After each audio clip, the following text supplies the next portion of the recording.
There's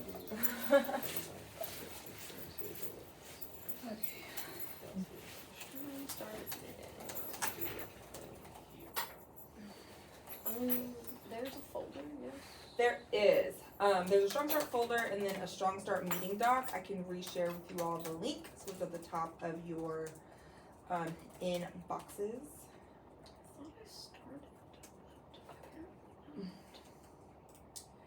Jamia is with attendance meeting right now.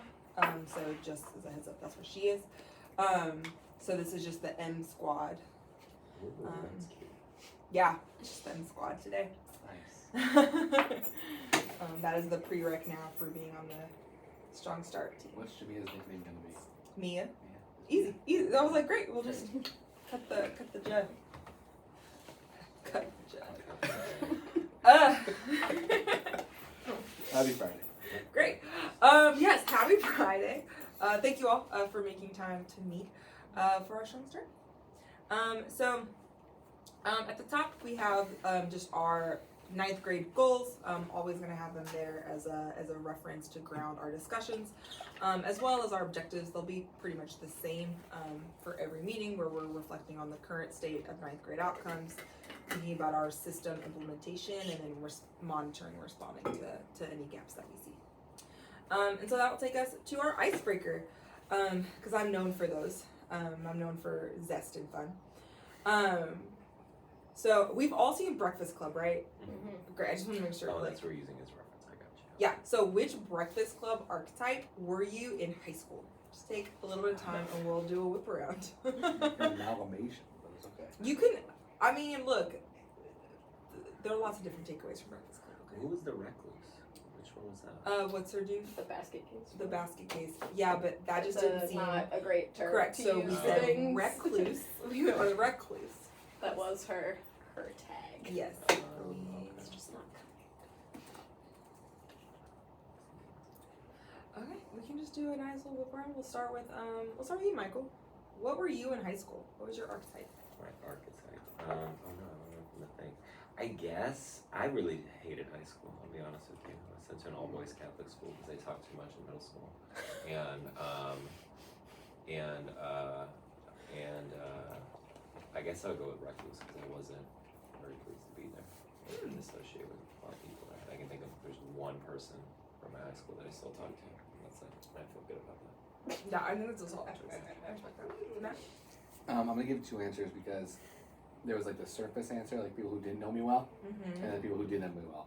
Okay. If you didn't know me well, it was jock because I played sports all year round, 3 varsity athletes, our varsity sports, and I was doing all 3 all time, all year. But if you knew me, I was actually really the bookworm. I did the sports because it's just what my family did, and I enjoyed it, but it wasn't actually like what I liked. I would have done, if I knew I had more autonomy in my decisions back then, I probably would have chosen to do different things in high school. Ooh, interesting. So yeah, Mm-hmm. 3rd boy, figured out to do what I was supposed to do based on what my brothers did. That's fair. But yeah, jock, but really bookworm. It was obviously the most likely combination of the two that makes the most sense. Which is the rebel bookworm one. The rebel. Yeah, that is now the only moniker I will go by. But yeah, I think like I was in, all of my AP classes and getting good grades and pushing towards those things. But also like the friend groups that I had and things like that put me more in the other category. I was probably also an amalgamation between the uptight popular girl and the bookworm.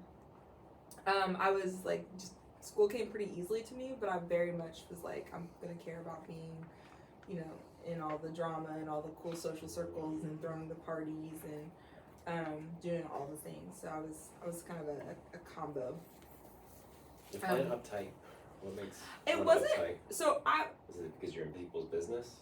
No, I was kind of similar to how I am now, which is just like I kind of just like want things to be my way, and like kind of just have like a high bar for like this is what I want. It manifested very differently in high school, but we still had it, Okay, awesome. Well, look at how we all turned out, all in the same field now. Go us. Before we jump into the meat of our work today, a couple of things to follow up with. Matt, Mord, you all both RSVP'd for the ACE convening, correct? Beautiful. And then Michael, you already told me that you just did, so woo! So great, cool. Wanted to make sure that we did that. Excited for that. Make sure that we're putting in the PTO in bamboo. So and then you'll yep. Marcus, as I was about to ask you. That's what I was about to say. Just jump the gun. Yeah, label it as PD. Jess is prepped for that request to come through, but just making sure that we're covering all our bases. And then following up on 2 of the questions that came out of the last meeting, I talked to Alexis. The experience surveys are only going to be based on your class, Maura. So not 9th grade experience, but experience within English 1. Yes, and then we're going to be scaling up, and so that's the vision for that. In that, like, the first one is based in my class, and then the no, sorry, I've been scaling up like year after year. So like right now we're starting small, and then we'll expand that. Yeah. And if we do make a pivot this year, then we'll communicate that and make sure it's very clear for you and for kids. And then similarly, ACE will be creating the questions for the experience survey. It'll be on Elevate, and then you will be getting trained on that. I believe they'll start that during your teacher leaders or your teacher stuff on Tuesday. Yes, Julia sent something about rosters for it. Yeah, so I had a question about that. Is it now the time? Can we talk about it at the end? Yes. Beautiful. Yes, because I also probably don't know the answer to your question, which is also why I'm punting it, because I don't really know. Yep. Put it in a comment on that spot. Yeah. We will. Beautiful. So let's jump in. If you go to the next section in our agenda where it says see it, you can click on where it says on track dashboard. It's a link. The blue color didn't look good with the green, so that's why I changed it to white so you couldn't tell that it was a link. But that's going to take us to our on track dashboard. We'll be focusing on that first tab, the weekly data entry. And so as you can see, because this is the first one, I'll probably talk over it a little bit more. If going forward, we'll do more of an independent reflection. But looking at week 4, so that is through this week, 96% of 9th graders, so we are hitting our goal in terms of attendance for 9th grade. Still working on figuring out a way to get that to where we can zero in on students with IEPs. So that is still something we're doing. You can now also see, though, how we're doing in terms of our percent of 3+ GPA and our failure rates. That's all I will say so far with that. And then if you go over to the gradebook fidelity roll-up, there are sort of 2 things that I look at. So one, where it says percent meeting goal, that's specifically teachers who have 9th grade students. And then when it's percent whole school, that is the writ large. So as you can see, our 9th grade average is below the whole school currently. And then you can specifically see who is meeting that expectation, and not right now, it's just who's updated gradebook since like the first sort of like initial setup. So if it says no, that means they have no grades in the gradebook as of this morning. Question. Yes. Love, this probably heard you. Love splits reading intervention with you, right? Yeah, But so she's my like- grades book's updated, her grade book's updated. Great. I had a question for her. So is she the only one whose grades we won't count? So like Munoz and Shahid, should they both have grades? Yeah, but they share them. So, They- So be great. So under it'd be under Shahid. Okay. Should be. So I will get rid of Love on here. Yeah. I'm gonna leave a comment because it's actually too That's all. and then remove Munoz as well. Great. Yeah, Cool. that makes sense. Okay, so then the data's a little bit better because Love no longer will count as a no, and then neither will Munoz, but Shahid we still have no grades for that class. Gotcha. Yep. So and I've got other questions that we can dig into that are specific to those folks as well and some other. But with that, I've done a lot of talking over. I'm gonna give us the next just 3 minutes.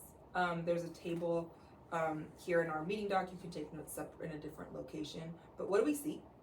What do we think that the data suggests? What may be behind these data that we don't see here? And then what questions do we have based on this initial data? So take the next couple minutes to start filling out this data.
to start discussing?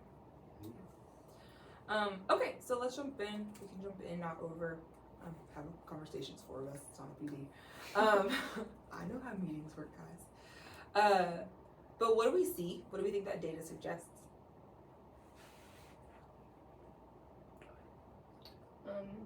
So far, I think that taken at face value, data suggests a lack of mastery of grade level standards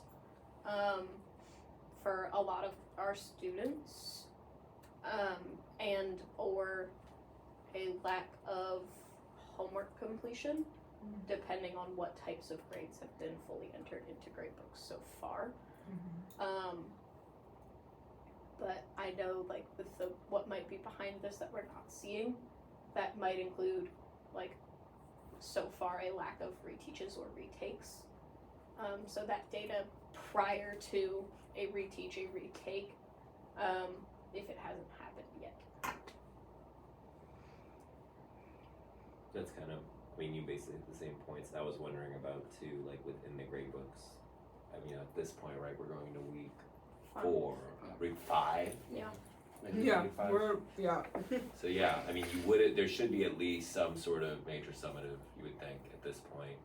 But then also, into that point about the minor summatives, has a practice been put in place so that if students do need to retake, they feel like they have the facility to do that. And I can speak to experience within one of my co-talk classes that I don't feel like that's been necessarily offered the best way to get there.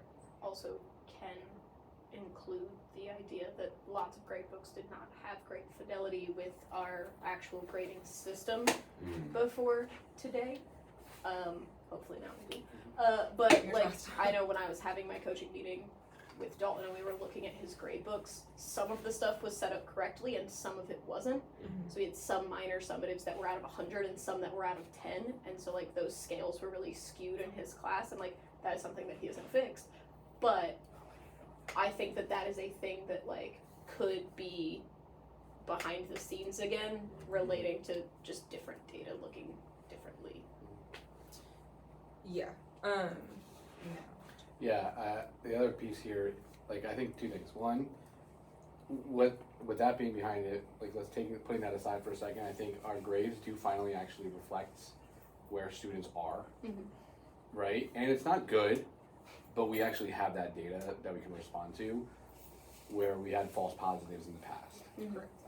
Second, there is definitely a big disparity amongst the general population of students with IEPs, and that to me is saying that there's an access issue, which means that there's an accommodation implementation issue potentially that could be underneath this that we need to audit and go after there.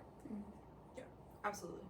And I think just to provide even a little bit more context of some of that, more geared towards that third question of like what is kind of behind the data that we may not see, is like you were saying, gradebook fidelity was just all over the place over the last 2 weeks. And so today was the day where we had like the opportunity really to fix it and sort of renorm on a couple of key components. And so when I'm even these metrics here of who's set up their gradebooks or updated gradebooks, that's not reflective of accuracy. Starting next week, it will start being related to accuracy and like, are we actually doing it? So this was just like, do we have the gradebooks? Are they in there? And still, we're about to be into week 5, and only 80% of our teachers have a gradebook set up, and like that is a red flag. Yeah. And then 67% of the 9th grader teachers have a gradebook. And granted, that number is different because we need to take out Love and Munoz, but Right. let's say about 80%. I don't know how. Probably like 84. Great, cool, beautiful. So about 84. So that's something to keep in mind. Another thing that I did want to just peel kind of like behind the curtain is when I'm pulling this data, I'm looking at our academic health dashboard, which I don't think either of you have ever. I used to have access to it because of ACE. Yeah. Well, so what it does is there's a lot of different things I can track. But some of the things I can track is like what are the number of assignments and the types of assignments, and so you can see the difference in the number of summative assessments being given and homework assignments being given. And so right now, it's actually really inconsistent across the board. There's not a general trend. Some people are have a lot more homework. Some people it's like it's even across the board, and so it does vary. These are just all people who teach 9th grade teachers, and so I think there's an opportunity to provide more clarity for like what that ratio should look like. And that was one of the things that I had in my questions was like, what are we accounting for? How are we accounting for what actually counts as an updated grade book? Is that kind of data that Yes. my question was around. Yeah, and the updated here was just have they now input grades updated going forward. There's a couple of different metrics that we'll be looking at in terms of like when did you input a reassessment, because it's not based on number now, because like maybe you did a reassessment and so you just replaced the grade, and so it's not based on you've got 8 grades. It's based on like when were you updating it, accessing it, and then I'm working on figuring out all the ways to check for those. That's what Yeah, it will be relying on coaches to go through a protocol. But I will. It's not as easy as this number of grades this week with this distribution. No. Right. Like you say. Great.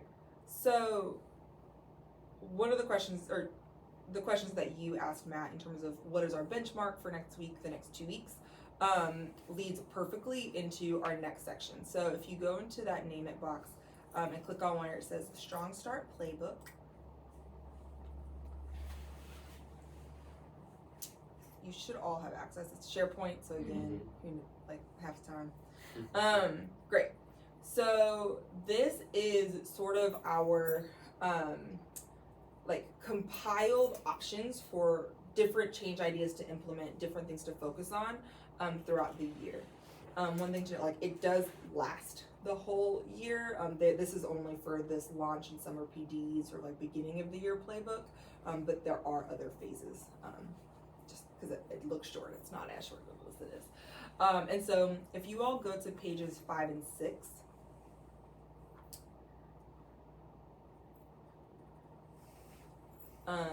it should say Strong Start Season August, September at the top. These are beautiful, thank you. You want to just grab a chair here? So these are the things that we want to focus on for the next month, right? So we've already sort of gotten started. We started to create our systems, and this is now what we want to start focusing on going forward. And so I'm going to give you all the next couple of minutes just to read through this, and then noting what stands out to you and what do you think we want to prioritize going into the next month. And so I'll give you all time to read through it.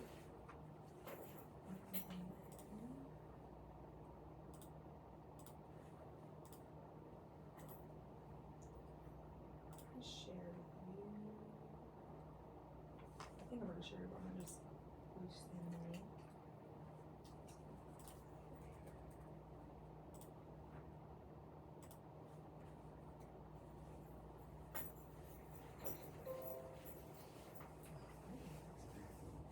And then we're on the strong start meeting. And then you scroll down. Are you there? Oh. There you go. This year. And then if you click on strong start playbook. And so we're just reading through, like external meetings concepts. What are sort of the things to focus on for the next month and stuff like that. Conflict. Oh, my calendar. Sorry. Attendance meeting.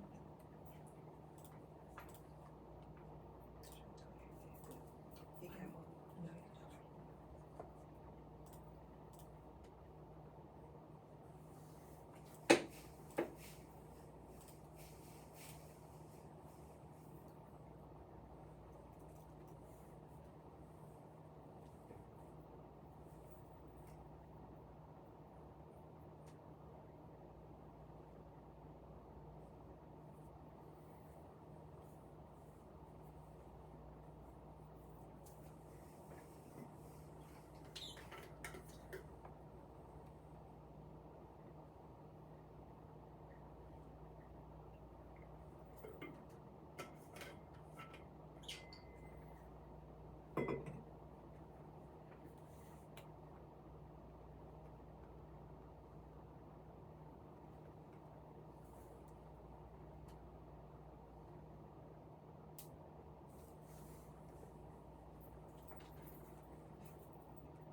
though, and then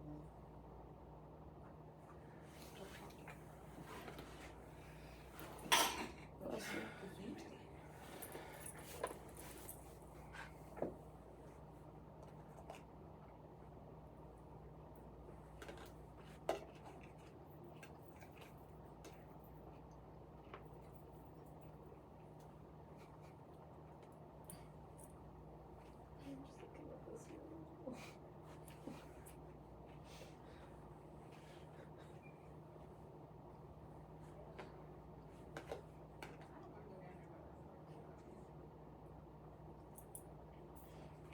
Okay, so the rest of this meeting will be us figuring out what change idea or what driver we want to focus on for this next month, to start really driving to those goals that we have outlined at the top, and then essentially answering Matt's questions of what our benchmarks are going to be.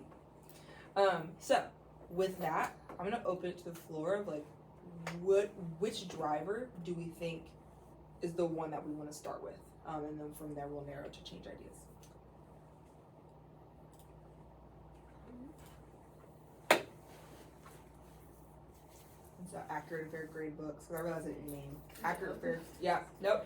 So the drivers are on that, they're like that left column, so one of them is student belonging, do we want to go after that? Yeah.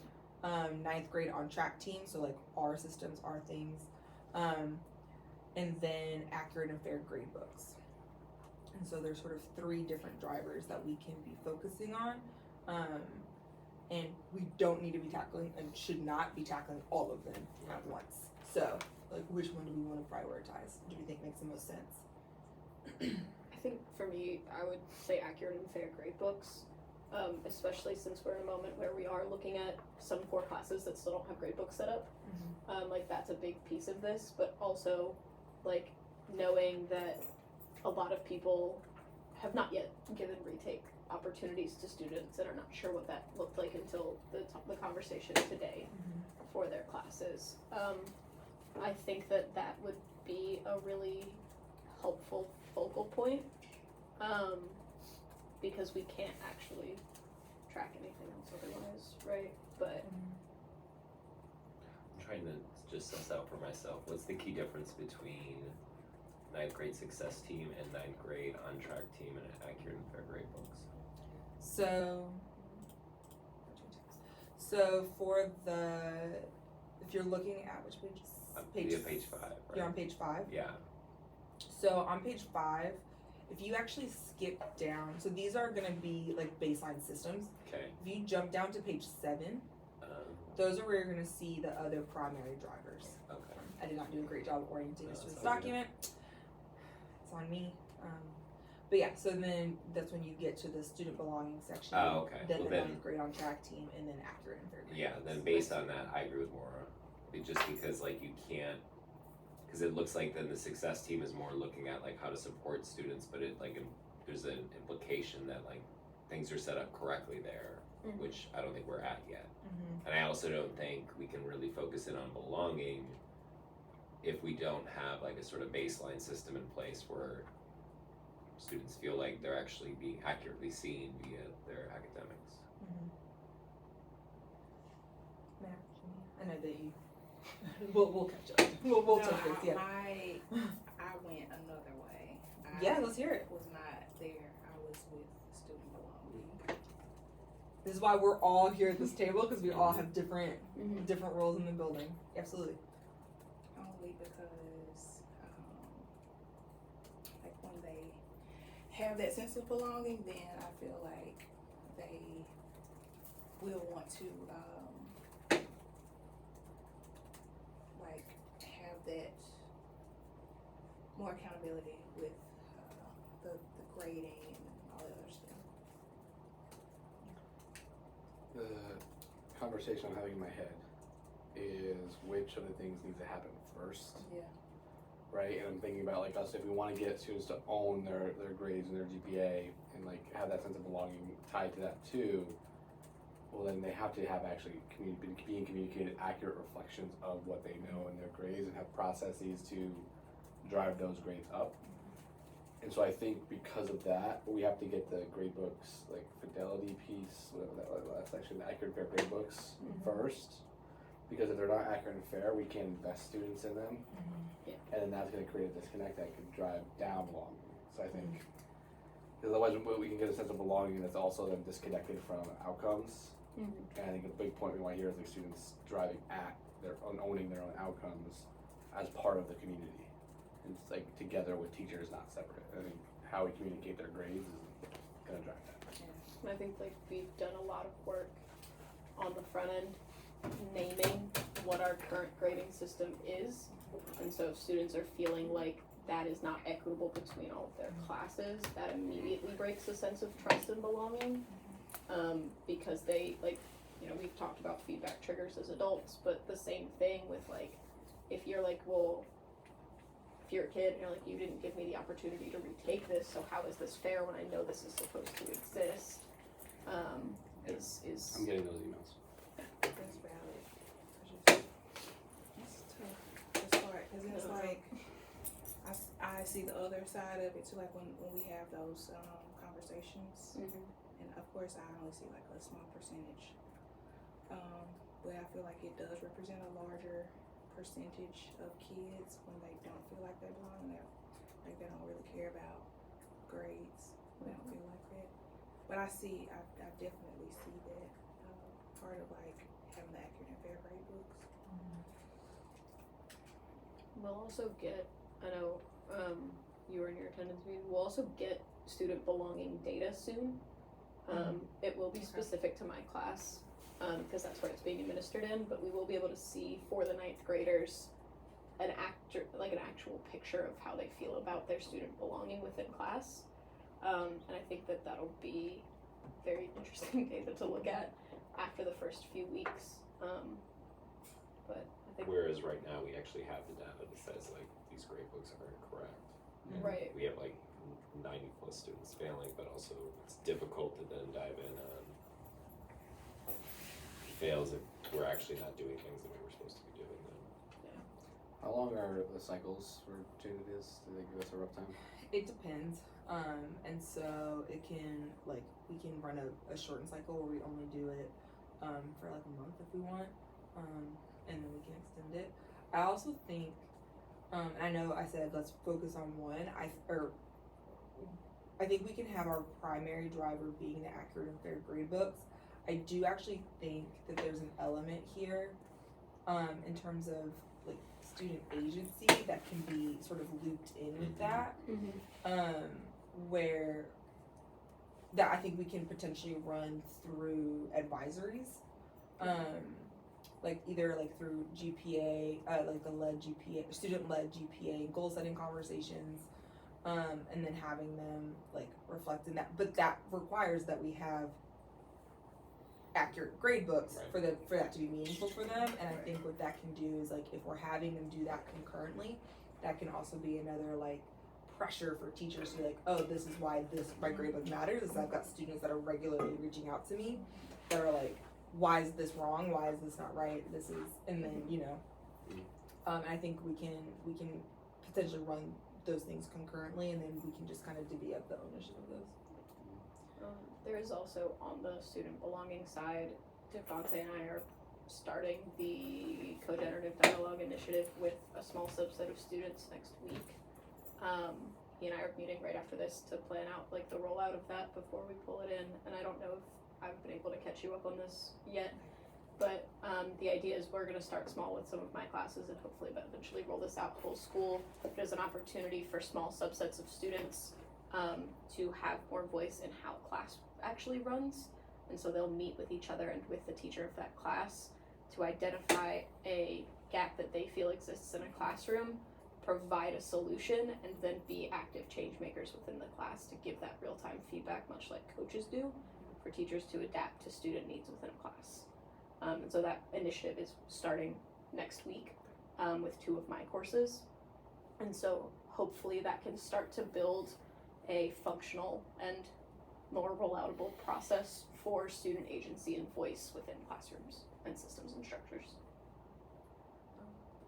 So, when thinking about next steps and actions, and I'm being mindful of time, because we've got about 10 minutes left.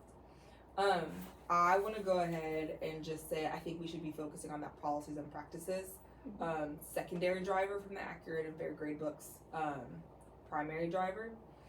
And if you look at where it talks about the key system, it says deadlines for makeup work throughout the quarter with built-in makeup work time. We can tweak that. I think that actually we focus more on retakes.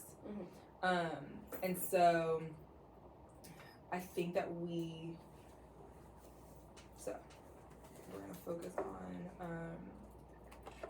I think there are a couple of things we can do with this. I think we can start tracking like how many retakes are students advocating for, and then like incentivizing that with students. And again, that's still putting that on them. So on the on the student side, it's are you advocating for retakes? How many are you actually doing them? For teachers, it's how are you articulating clear systems for retakes?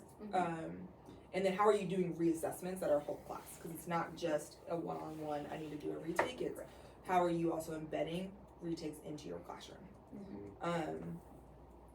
Thoughts? I'll go last. I feel like I'm talking.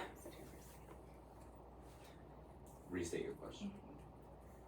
I just said thoughts. I know you That was said thoughts. my question was just thoughts. What about- Thoughts about the secondary driver on policies and Yes. practices, but Yeah, maybe like alliance the or retakes retakes. With the idea, what if I just agree with that idea of like building in a structure?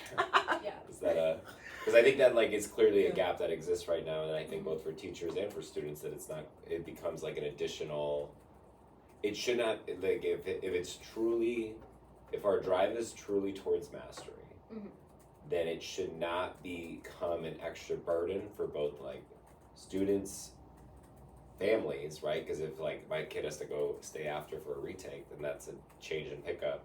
But then also for teachers too, right? So like we should be thinking about, and like as you were even like saying that question, I was thinking about in reading intervention, how like I already kind of like we had already planned out, Ashley and I, about like, oh well, they'll fill in on Fridays, like where they'll take one of the things that they got the lowest grade, or like the thing that they need the feedback on, redo that specific exit ticket or something like that. But like that's already a system in our head that we built, or in my head really, that I built in. But have we then also provided that as a lens for teachers to do?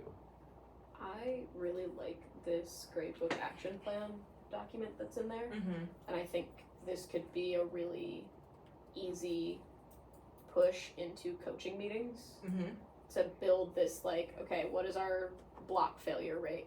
Let's look at specific assignments. Now looking ahead, when are you administering this? When are you grading it? What's the feedback process? How are you communicating home to families? Like this is already a super built out system that doesn't put a lot of extra lift on anybody. Naturally fits with ARC too. Yeah. Yeah, it's 100% aligned. I think that for the teacher gradebook action plan, that's more in line with if we're focusing on the gradebook fidelity component. And I think like we can potentially make updates, but if I'm thinking about we're focusing on the retakes, like that would be if we're talking about like the whole class reassessment, are you doing it, that follow-up component. Right. But I'm trying to make sure that this is I want us to have a winnable goal or focus for both students, teachers, and us. So thinking about like maybe for teachers, it's how are we systematizing those retakes, ensuring that they're clear, that they're transparent, that we're offering them. I think that's right. I think both on the student side, like how are you requesting or advocating for, and then teachers, what's your system? Because that'll give us 2 data points. Is the gap in students actually going and seeking them out, and then the response is we pivot and respond to that, or is the gap that teachers aren't providing them because there's lack of system, we pivot and provide that, and we'll, like setting benchmarks around those 2 things and like keeping it narrow there will give us the data we need on the launch of this. But then once we have a successful launch where advocating is happening and the system is there, we can then follow through on the like, okay, those fidelity with whole class reteach and the quality of reteach and retake and all that stuff. Because I actually think that I think focusing on that, the gradebook action plan, I think what that does is it's a response. So it's like, we learn it's a gap that teachers are just not looking at the data, they're not offering, and or if we find that, 3/4 of a teacher's class is coming to them on a regular basis to do retakes, it's like, well, actually, if it's that many kids, it should be a whole class reassessment, and it shouldn't be students are opting in. And so it's like, what are the systems to evaluate that? Can we set thresholds for like what constitutes a whole class retake? Mm-hmm. Like in There's theory, There's a yeah, we have it. because like in theory we all have data trackers in our room, right? Mhm. And so like with that updated data tracker shown physically to kids visibly in rooms, if I'm saying, okay, we had 2% mastery on our first quiz, which was true for one of my classes, right? Like now, because it is below the bar that I have set visibly on this data tracker, because it tells you what the bar is, we are going to do this whole class retake in class. Whereas if the percentage is above the bar that is visible on that data tracker, now you know as students that this is a one-to-one retake opportunity, and here is the process. What's the mindset around if it's a couple individuals that fail, but the rest of the class has met mastery? That's on it's the individuals who own that. Right. If the whole class is not at mastery, it's on the teacher owns that. Yeah. And that's their solve it. Yes, absolutely. Great. So thinking about next steps, and sort of in our actions, I will, what I will do is I will draft a plan for rolling this out to students and staff. And in it, like, it will be, I will set a goal in it. I don't know yet what I want it to be, and y'all can push back on whatever number I come up with, for, like, number of retakes we want students to hit in an X amount of time. Would that be by class or by grade? I was thinking by grade, but, like, again, like, this will be just my prelim doc, and so, yeah. I'll send that plan out to you all. I'll get that to you Tuesday. EOD Tuesday. Ideally, I want us to be able to start rolling this out. Am I too early? I'll come back. Can you give us like 2 minutes? Yep, absolutely. I'm wanting to get this up and running by the following Monday, and then we can start benchmarking from there. And then let's see. Great. And then that way we will start that, and then we'll start figuring out which gap it is, and then start thinking about messaging to families and setting up our after retake school system. But also I'll draft that plan, get that to you all end of day Tuesday, not Take Monday off. Monday. Not happening. I did just have a thought and it left my brain. Yep, left my brain. Thinking of our metrics, I'll put the proposed metrics in there for success. It will be aligned to, like, it will not, we'll set one for, like, number of retakes that students are taking, and then it will be, like, what do we want to see the grade impact and the GPA impact of that be, going forward. Thoughts, questions, I'll try to be as fleshed out as possible and I send that to you all, EOD Tuesday for feedback. Great. I will send a calendar invite for us to meet in 2 weeks, and I'll probably be touching base with you all just throughout next week for different thoughts, questions, feedback. But that's all I've got, guys. Thank you. It's gonna be great. Our data is not what we want it to look like, but it's gonna be great. But we have it. But we have it. And it tells us a lot of stuff. Yes. Whew. We were doing better than Global last week, and we're not anymore. They also have like 4 teachers. Okay, right. It is a lot easier to roll out a whole grade. And like, there's no shifting. That'll be a story for a little bit. It's alright. Oh, yeah. Okay, guys, it's gonna be great. It's gonna be great. Can I steal that other iPad? Yes, you can. Were you able to? Oh, thank you.